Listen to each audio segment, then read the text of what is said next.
Cetinjanin Vuk Borilović nakon kraće porodične svađe potegao je lovački karaban i pucao u više osoba koje su se nalazile kod Vladinog doma.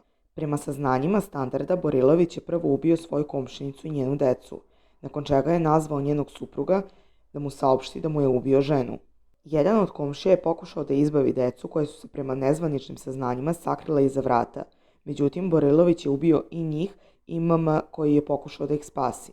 Borilović je jurio MM po dvorištu pre nego što ga je ubio. On je prema nezvaničnim saznanjima ovog portala pre par dana svoju suprugu i decu prebacio u Herceg Novi.